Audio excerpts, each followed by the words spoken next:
Muy bien, buenas tardes, amigos, amigas y amigos de mi oficina. Hoy domingo 4 de diciembre de 2022 voy a dar mi 12ª conferencia en mi oficina Philatelic Society, que, según las cuentas de los organizadores Alfonso Molina y Henry Márquez, pasan de las 500. Un hito ya alcanzado y muy difícil de conseguir. Enhorabuena a los dos y a todos los demás. Bueno, esta vez espero ser más breve que en las anteriores. El tema que he escogido es el correo primigenio entre América y Europa, y en concreto España, dado que no tengo información de algo similar entre Portugal y Brasil. La pregunta inicial sería, ¿cuándo se empezaron a escribir cartas desde el continente americano? ¿Cuándo? La respuesta a ello y la lógica nos dice que desde que hubo asentamientos estables, o sea, cuando los residentes enviaron misivas comunicando noticias o información. Si alguien escribía una carta y lo entregaba en mano a su llegada a España, esto no se puede considerar una carta, sería un informe, un comunicado, un escrito. La carta es cuando hay alguien en medio que es que lleva esta misiva. En la etapa de exploración, los viajes eran de ida y vuelta, por tanto, no puede haber correspondencia. Si un barco iba a América y volvía, pues no había correspondencia. Sencillamente es lo que decía anteriormente, ¿no? Y los primeros asentamientos indianos que se conocen fueron los de la Española o Hispaniola, o sea, la isla Santo Domingo, y también la isla de Puerto Rico, boriquén en lenguaje nativo. La colonización de esta última por los españoles empezó en el año 1508 bajo la gobernación de Juan Ponce de León.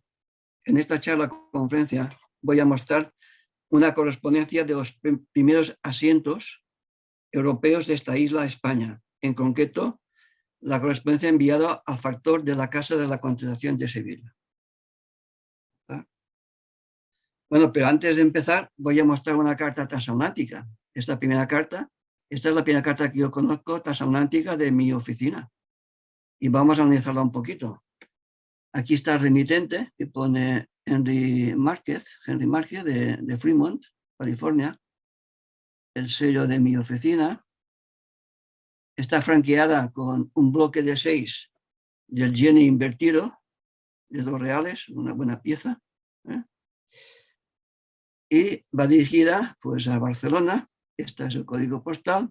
Curiosamente, esta carta, pues la dirección está equivocada, porque antes del 9 hay un dígito. Pero bueno, se ve que me conocen los carteros y esta carta llegó a su destino. Digamos, salió de Fremont el 29 de agosto del 2020. O sea, mi oficina llevaba 3 o 4 meses de funcionamiento. Y bueno, pues una carta transatlántica que es la primera que yo conozco de mi oficina, o sea, una carta muy interesante. Pensaba ponerla en Siegel a ver si la subastaban, pero al final dije, no, me la quedo yo como pieza importante. Sigo. Bien, los inicios del correo transatlántico es el ejemplo de Puerto Rico con España y las preguntas que nos hacemos o me hago es cómo se desarrollaron las primeras comunicaciones postales transatlánticas. ¿Quiénes fueron los protagonistas? ¿Qué comunicaban o transmitían las cartas? ¿Dónde se efectuaron? ¿Y cuándo? Hay una carta famosa que se llama la Carta de Colón. Esa carta la escribió Colón, pero se entregó en Portugal y se mandó a Barcelona, que los reyes estaban en aquel momento en Barcelona. Realmente la carta no es transatlántica porque se entregó en Lisboa seguramente y viajó desde Lisboa hasta Barcelona. Por lo tanto, es una carta, digamos, peninsular de la península ibérica.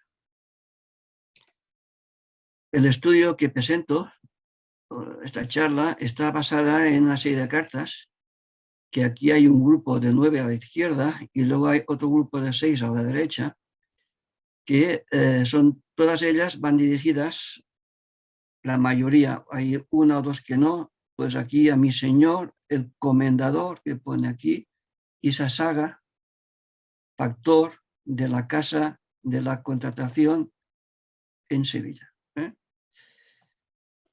Son cartas muy interesantes porque son las primeras de Puerto Rico y además en el momento en que estaba haciendo la colonización y los asentamientos, y algunas de ellas tienen textos muy interesantes.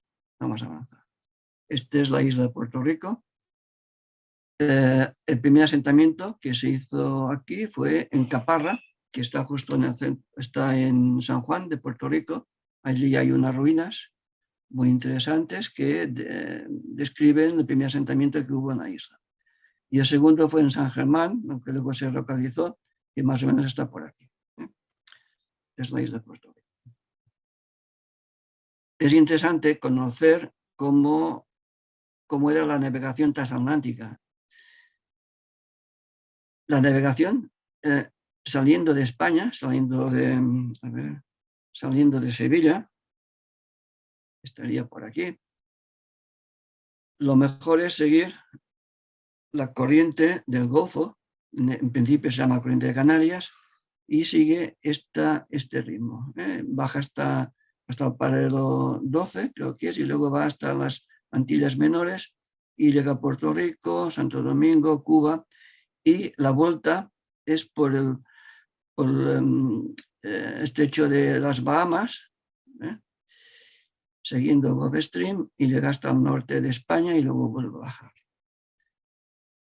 Para que nos hagamos una idea, un navío que sale de Sevilla y llega a Puerto Rico podía tardar un mes y una semana, más o menos.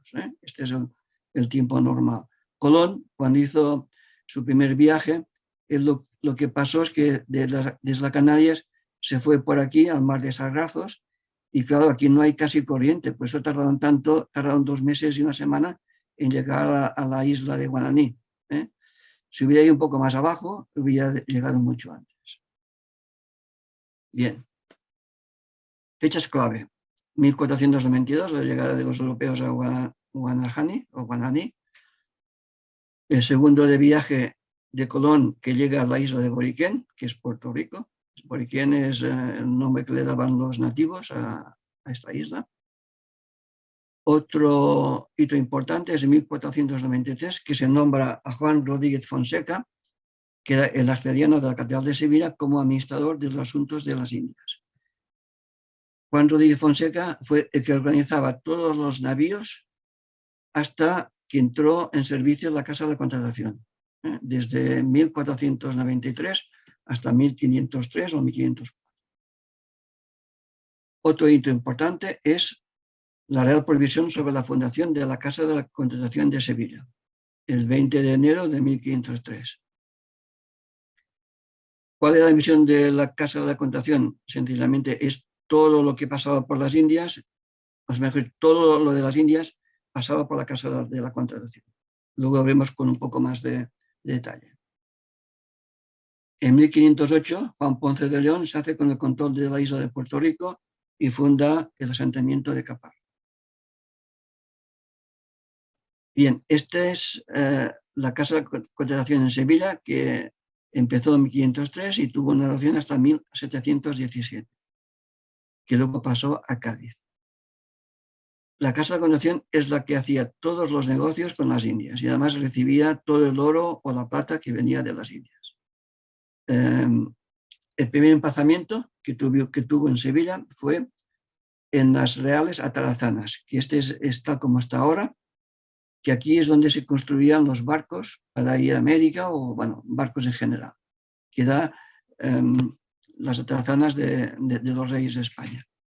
Y está ubicado aquí, y esto era el río. Aquí se ve el río con todo de naves. Posteriormente, como decían que era un lugar insano porque estaba cerca del río, con muchos mosquitos y muchas cosas, se fue un poco más adentro, en los Reales Alcázares, concretamente aquí. Este edificio todavía se conserva, un poco modificado, pero esto existe. Bien. ¿Y qué era la Casa de la Contratación? Pues era una organización que estaba compuesta por una serie de oficiales, que uno era el factor. El factor era responsable de la compra y almacenamiento de todo lo necesario para enviar o traer de Indias, excepto los metales preciosos, que era una función del tesorero. El tesorero era responsable de todo el caudal de oro, plata y perlas de la Real Hacienda y de la administración de los bienes de difuntos. Y el escribano contador, sinceramente, era el que llevaba todas las cuentas, anotaciones y costos de los libros. Las cuentas, años más tarde, se hizo el tipo que llaman de cargo y data, que se empleó también en la Real Renta de Correos de América. Sigo. Entonces vamos a ver personajes en España, en la Casa de la Contratación, que veremos que hay muchas cartas que van dirigidas a Ochoa de Izazaga, que fue el segundo factor de la Casa de la Contratación. En 1509 tomó el puesto de factor. Francisco Pinelo fue el primer factor, duró de 1506 a 1509, en que murió, y Sancho de Matienzo fue el primer tesorero de la Casa de Contratación de Sevilla, desde 1503 a 1518. Y Juan López de Recalda fue el contador. Y luego también hay un personaje importante que es Lope de Conchillos, que era secretario de Fernando Católico y del Consejo de Castilla para asuntos de las Indias. Además tenía mucho poder y a través suyo pues tuvo muchos indígenas a su cargo, más que su cargo, sí, los tenía, y que le reportaban muchos beneficios y una gran fortuna. Personajes en América que veremos un poco en las cartas que luego mostraré. Diego de Colón, que era el hijo de Cristóbal Colón y almirante y virrey de Puerto Rico, se casó con María Toledo. Bartolomé de Colón, le llaman el adelantado y gobernador general de las Indias, hermano de Cristóbal Colón. Juan Ponce de León, gobernador de Puerto Rico hasta 1511, y luego fue el explorador de la Florida. Juan Cerón, gobernador de Puerto Rico tras la destitución de Ponce de León. Martín de Izazaga, que también estuvo en Puerto Rico, era sobrino de Ochoa de Izazaga. Diego de Arce era el veedor nombrado por el rey Fernando para que ocupe este puesto. Y se decía, mi veedor del oro y otros metales para esquina que se falleciesen y pudiesen fallar en San Juan o la casa de fundición que son o fueron de ella, San Juan. San Juan se refiere a San Juan de Puerto Rico. El veedor, sencillamente, es un inspector y es el encargado de comprobar que todas las acciones se efectúan conforme a las ordenanzas. Ya de alguna forma, los ojos del secretario real para los asuntos de Indias. Y además le encargó a Rodrigo de Arce que tuviera gran cuidado en la cuenta de las fundiciones, se refiere a las fundiciones de oro y plata. Que avisaréis si alguno rescata oro en las islas comarcanas, significa las islas que están alrededor de Puerto Rico. Que si alguien va sin licencia para coger oro, que se guarden las ordenanzas y que avisaréis de todo lo que se haga. Sencillamente eran los ojos en la isla de Lope de Conchillos. También en Puerto Rico estaba Pedro Moreno, que era secretario de Conchillos y posterior gobernador de Puerto Rico. Miguel Díaz de Aux, que acompañó a Colón en su segundo viaje, fue nombrado gobernador de Puerto Rico en 1509, simultáneamente con Ponce de León, y fue destituido y enviado a Madrid en 1510. Luego volvió a la isla y murió en San Germán en 1519. Antonio Sedeño, en la fecha del documento, tenía el cargo de contador de la Hacienda de Puerto Rico desde 1510, aunque más tarde emprendió viajes de exploración y conquista por la costa de Venezuela. Y Miguel de Pasamonte al Tesorero Real en Jamaica y la Española, 1509. Estos, personajes salen en la correspondencia que luego mostraré. Antes he mostrado que había un grupo de 9 cartas y otro grupo de 6. Este grupo de 9 cartas, pues las he puesto del 1 al 9. Y la primera de ellas es de 1509, del 22 de octubre. La remite Diego de Arce y pide indios de paz. La siguiente, esta no es de América, pero va mismo, es de Sanlúcar de Barrameda, justo cuando Miguel Díaz embarca para estar en la isla como gobernador. Luego la tercera es de San Germán, de 15 de junio de 1513, la escribe Diego de Arce, informa que manda 3 papagayos y pide 3 negros y una negra. La cuarta es Habla de San Germán, también la escribe Diego de Arce. Otra más en 1511 también la escribe Diego de Arce, que informa que los indios mataron a Cristóbal de Sotomayor, que era el alguacil mayor. La siguiente la escribe Martín de Isasaga, que manda noticias a su tío. La siguiente es de Diego de Arza, que habla de la primera guerra con los indígenas. No, la segunda guerra, porque la primera fue en 1511. Antonio Sedeño habla de negocios de varios residentes allí. Y la última de San Juan la escribe Diego de Arza y habla de la destitución de Juan Ponce, el gobernador. Y el otro grupo de 6 son unas cartas que salieron en una subasta de Christie's de Nueva York el 29 de octubre de 2001. Por estas seis cartas se pagaron una cifra de 6 dígitos, o sea, un valor solamente accesible a muy pocos coleccionistas. Y son cartas desde 1511 hasta 1513. Y es lo mismo, aquí ya son de Juan de Cerón, Miguel Díaz, Martín de Isasaga, que hemos visto, otra de Martín de Isasaga, Diego de Arce y Diego de Arce. Y hablan, en este caso, sobre Ponce de León y por qué le destituyeron, informa que está a punto de partir, habla del asesinato de Cristóbal de Sotomayor por los indios taínos, la segunda rebelión de los indios. Aquí critica la actuación de Ponce de León y luego la segunda rebelión de los indios. Esta es la primera carta que se conoce de Puerto Rico a España. Y yo creo que es la primera transatlántica conocida. No conozco otra más. Si nos fijamos, hay varias cosas. Esto es un agujero en el cual se pasaba un hilo y este hilo llevaba un lacre. Y las cartas todas iban cosidas con este hilo y así se sabía que las cartas no habían sido abiertas. Aquí pone 1509 y aquí abajo, si lo amplío, a ver si lo veo un poco mejor. Esto que saco. A ver, un momento.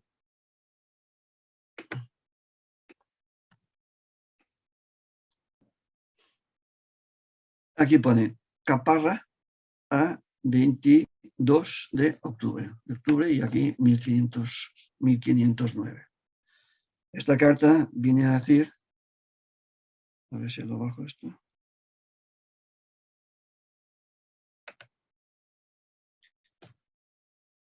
Que después de haber escrito vuestra merced, esta carta que aquí va, vino Espinosa y me dijo que vuestra merced quedaba bueno. Es de 1509. Ochoa de Isasaga hacía 3 meses que había sido nombrado factor de la Casa de la Contratación. Y le pide que a ver si le puede mandar indios de paz. En la nomenclatura o la forma de hablar había los indios de paz y los indios de guerra. O sea, los indios de paz son los que estaban al servicio de la corona y los indios de guerra o los malos, por decirlo así, son los que estaban luchando y que no querían estar en las encomiendas. La siguiente carta es una carta de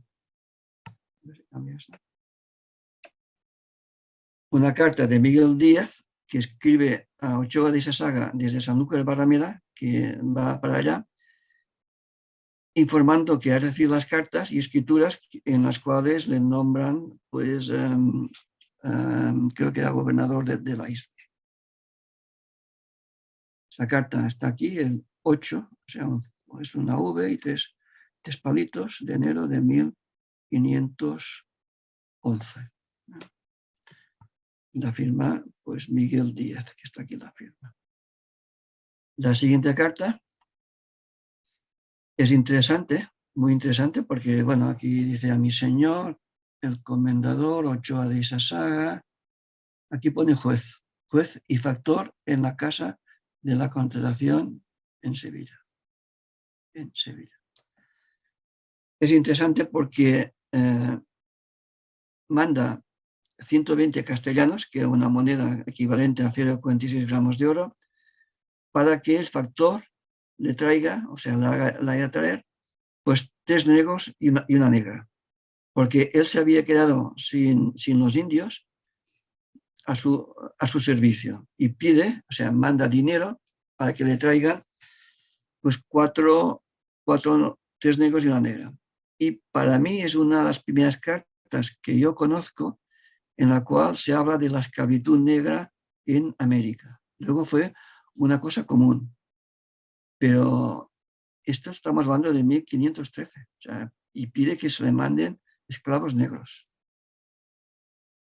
porque los indios o los nativos, una gran parte ya estaban todos en las haciendas de los primeros, digamos, colonos que hubo allí, y Diego de Arce se quedó sin ellos y por tanto manda su propio dinero para tener gente a su servicio.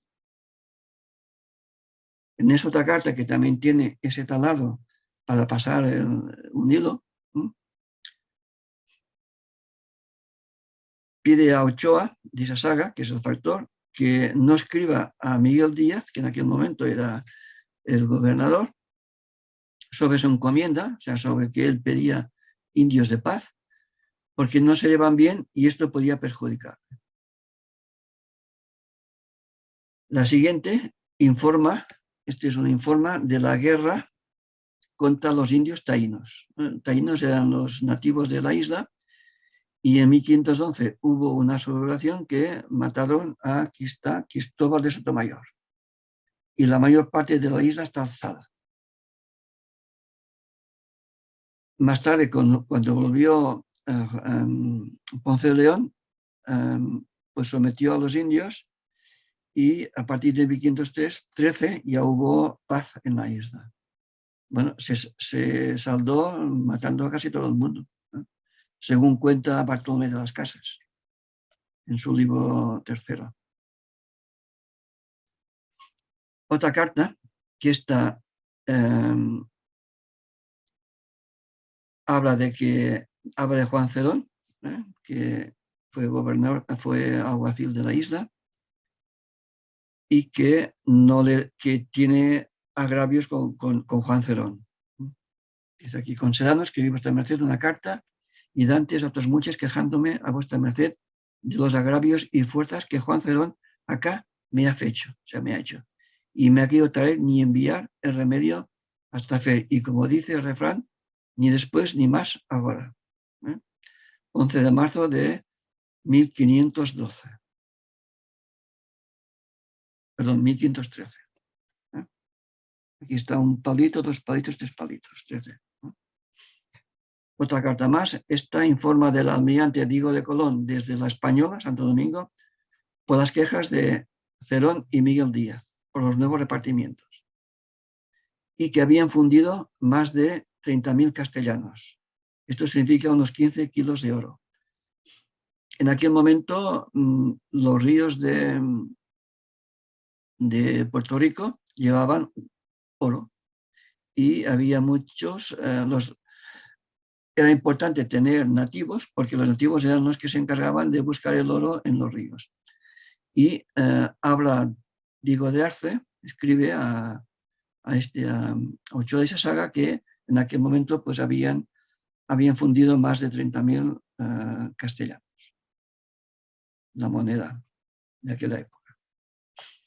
También habla que un grupo de indios estaba en guerra debido a Juan Cerón, que mató a 6 indios, entre ellos el cacique, y los pasó por los hierros. Y luego los indios, en venganza, mataron a 6 cristianos y a la cacique de su alteza, que se llamaba Luisa. Y cuando pretendían cogerlos, se escaparon en sus canoas. Otra carta más es de Antonio Sedeño, contador de la Real Hacienda de Puerto Rico, sobre la administración de la isla. Bueno, aquí, digamos, cuenta muchas cosas y dice que Pedro Moreno tiene aquí la escribanía mayor de las minas por el señor secretario Conchillos. En ese momento, estamos hablando antes de 1514, y de alguna forma había tanto los factores o sea, digamos, los oficiales de la Casa de Contratación podían tener posesiones en América. A partir de 1514 se prohibió. O sea, el rey prohibió que los oficiales de la Casa de Contratación tuviesen posesiones en América, incluso también el Consejo de Indias, de Castilla, mejor dicho, en aquel momento, para que no hubiera, bueno, para evitar al máximo pues, la corrupción, cosa que fue difícilmente evitable. Bien, ya estoy casi al final y como resumen, la pregunta de cómo se desarrollaron las primeras comunicaciones postales transatlánticas, yo pongo en Puerto Rico, pues con los primeros asentamientos se enviaron cartas informando de la situación en navíos fletados por la Casa de la Contratación de Sevilla, pero sin regularidad. ¿Quiénes fueron los protagonistas? Pues principalmente el veedor, que para eso estaba, que el veedor es la persona que lo ve todo, que tiene que verlo, y estaban dirigidas a factor de la Casa de la Contratación de Sevilla, que comunicaban o transmitían las cartas.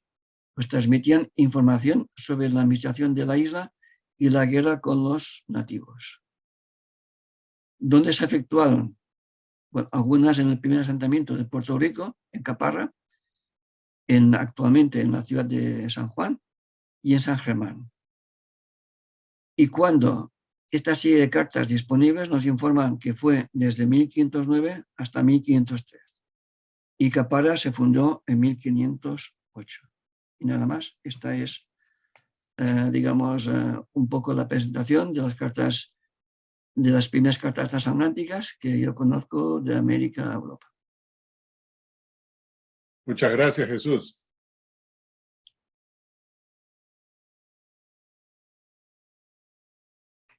Muy bien. ¿Dejo de compartir? Ah, vale. Ahí está. Gracias. Como siempre, algunas preguntas o algo para comentarios. Jaime. Qué belleza de cartas, Jesús, hermosas. Y así de hermosas, así difíciles de leer, supongo.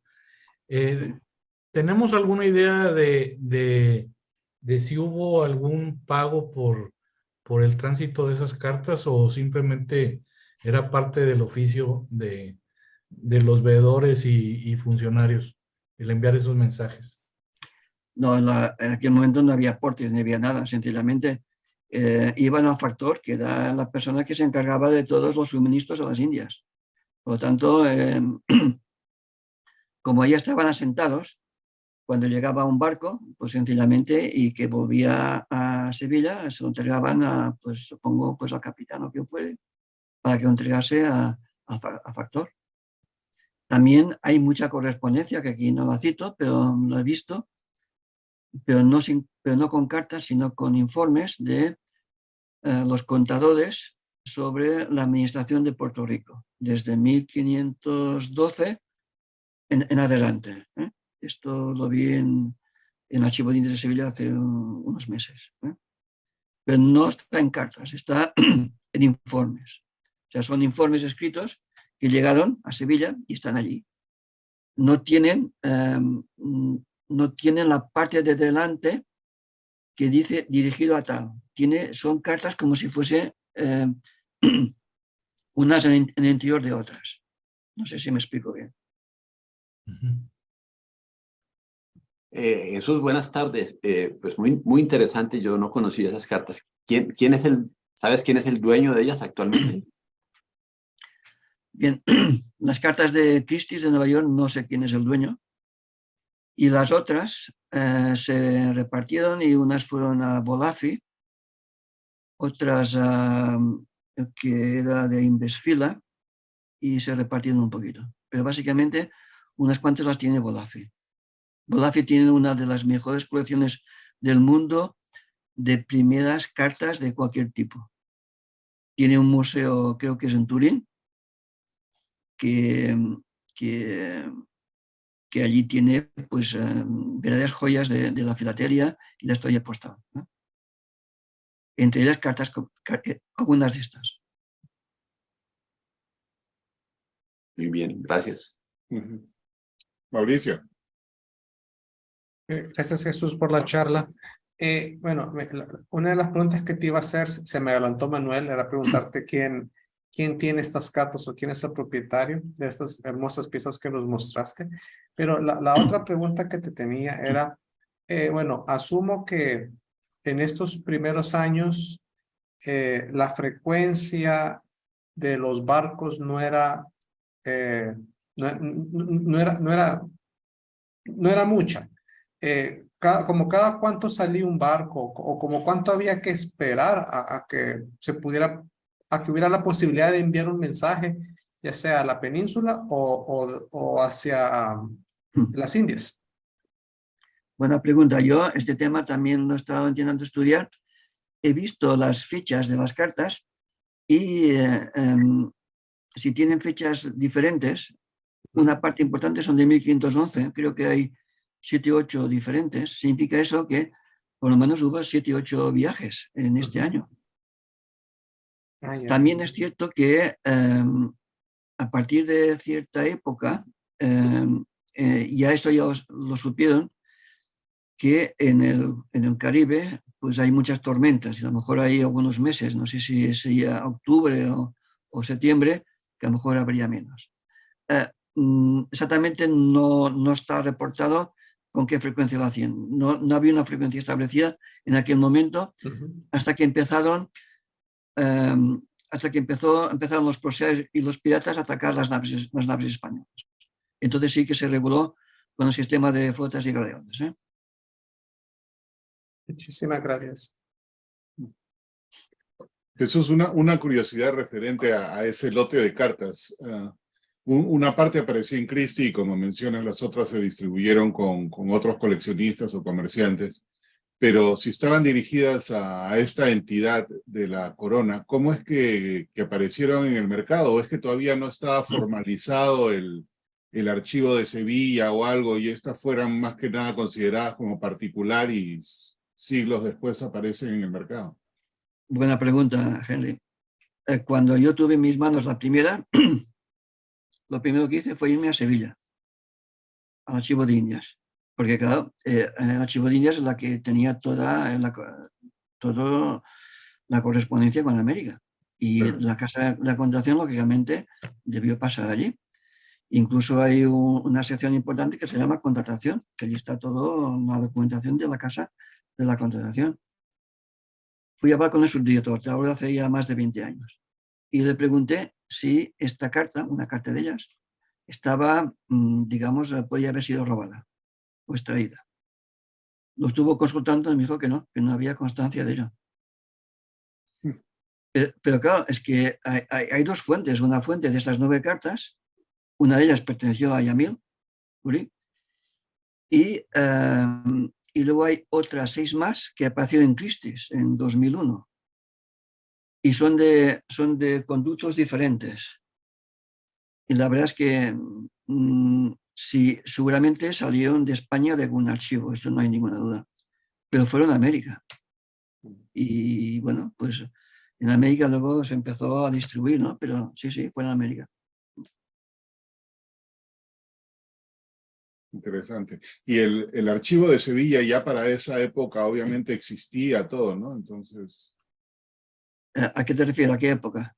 de la época que llegaron estas cartas, los principios de los 1500, Bueno, van ¿alguna dirigidas, organización habría? van dirigidas a la Casa de la Contratación. Claro. La Casa de la Contratación existía desde 1503, tal como he dicho antes. Por lo Sí. tanto, estaban archivadas en la Casa de la Contratación. Claro. Luego, si la Casa de Contratación pasó al Archivo de Indias, o antes o después, si hubo, digamos, una salida, yo pregunté y me dijeron que no constaba que hubiese nada. Y a partir de aquí, pues yo de alguna forma ya estaba un poco liberado, porque claro, siempre hay el problema. Incluso yo tuve un pequeño, no incidente, pero con unos documentos de Perú, que al final tuve que hacer una donación, no sé si estáis informados, Sí. hace 2 años, pues al gobierno del Perú, porque las compré bien. Pero luego dijeron, bueno, estas cartas sí, pero aunque no haya estado en archivos, pues son de la documentación de Perú. digo, pues nada, oye, pues tampoco me voy a pelear por eso y hice una donación. Lógico. Gracias por ese punto, porque es bien importante, ¿no? A veces tratar de llegar a cuál es el origen, pero hay orígenes legítimos y uno como coleccionista llega a tener algo que, bueno, por alguna razón, digamos, quizás administrativa, en algún momento no entró en donde debió entrar. Ya, el problema que hay es que a lo mejor puedes comprar algo que tú no sabes que no es legal, Así digamos que se ha sustraído, y luego tú puedes tener problemas. Así es. Jesús, otra consulta. Viendo estas cartas que nos mostraste y que fuiste al archivo a verificar si no habían sido estrellas ahí, en el archivo, la carta más antigua de estas o que tengan archivada es anterior a los que nos mostraste o posterior, para tener una idea de qué es lo más antiguo que ellos tienen. He buscado Comparado a lo cartas, que nos mostraste hoy. he buscado cartas y no he encontrado ninguna. Ya. Ninguna. Se ha encontrado informes, Sí. pero no cartas. Pero no, O sea, informes significa que son papeles que tienen escrito las cuentas, por ejemplo, las cuentas de Puerto Rico, porque en Puerto Rico, igual que en los demás sitios, pues había un factor, había un tesorero en Puerto Rico y ese contador y el contador.